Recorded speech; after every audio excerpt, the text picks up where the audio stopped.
അല്ല, എനിക്കിപ്പം കാണാവുന്നത് നിങ്ങൾക്കെല്ലാം കാണുന്ന പോലെ തകർന്നിരിക്കുന്നതാണ് കാണുന്നത്. ഇതിൻ്റെ സാങ്കേതികമായിട്ടുള്ള കാര്യങ്ങൾ പ്രോജക്റ്റ് ഡയറക്ടറും റീജിയണൽ ഓഫീസറും വരുന്നുണ്ട് NH-ൻ്റെ.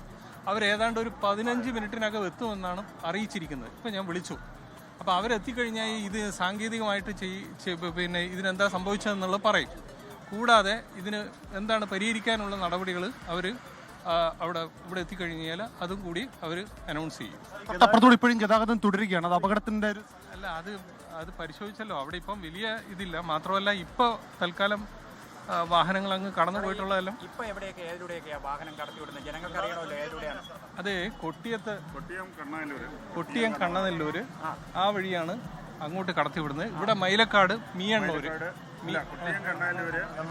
ആയൂര്. അതെ, ചെറിയ വെഹിക്കിൾസ് കണ്ണല്ലൂര് മൈലക്കാട്. ഒന്ന് പറഞ്ഞോളൂ.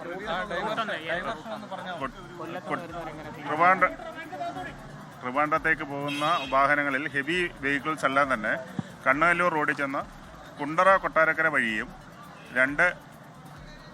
കണ്ണല്ലൂർന്ന് ആയൂർ റോഡ് വഴിയും ഡൈവേർഷൻ ചെയ്തിട്ടുണ്ട്.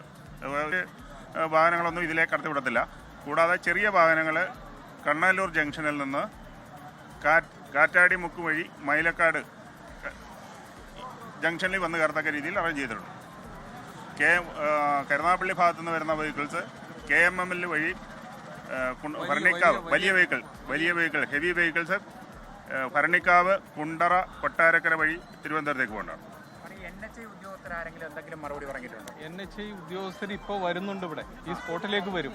അതിൻ്റെ റീജിയണൽ ഓഫീസറും പ്രോജക്ട് ഡയറക്ടറും ഒരു 15 മിനിറ്റിനകം എത്തുമെന്നാണ് അറിയിച്ചിരിക്കുന്നത്. എത്തിക്കഴിഞ്ഞ് കഴിഞ്ഞാൽ സാങ്കേതികമായിട്ട് ശിവാലയമായിട്ട് ഞാൻ സംസാരിച്ചില്ല. അവർക്ക് ഇപ്പം മറുപടി പറയാൻ പറ്റില്ല. ഇത് പരിശോധിക്കേണ്ടതാണ്. കൊട്ടിയം മുതൽ മൈലക്കാട് വരെയുള്ള റോഡ് നിർമ്മാണത്തിൽ നേരത്തെ തന്നെ വലിയ പരാതികളുണ്ടായിരുന്നു. അത് ഈ സർവീസ് റോഡിൽ മാത്രമല്ല ദേശീയപാത നിർമ്മാണത്തിലും പരാതികളുണ്ടായിരുന്നു. അതിൽ ഈ സംയോജിതമായിട്ടുള്ള ഒരു ഇടപെടൽ ഇല്ലാത്തതുകൊണ്ടല്ലേ ഇപ്പോൾ ഒരു വലിയ അപകടത്തിലേക്ക് ഇത് പോയത്? ഇപ്പോൾ പ്രതികരിക്കാനുള്ള സമയമല്ല. അല്ല, പിന്നെ എപ്പോഴാണ് അറിയാതെ പ്രതികരിക്കുന്നത്? ഇത് മൊത്തം ഇടിക്കുന്ന സമയം. അതിനാണ് പറഞ്ഞത് അവർ വരട്ടെ. വന്നിട്ട് ഇവിടെ എന്താണ് സംഭവിച്ചതെന്ന് നോക്കട്ടെ.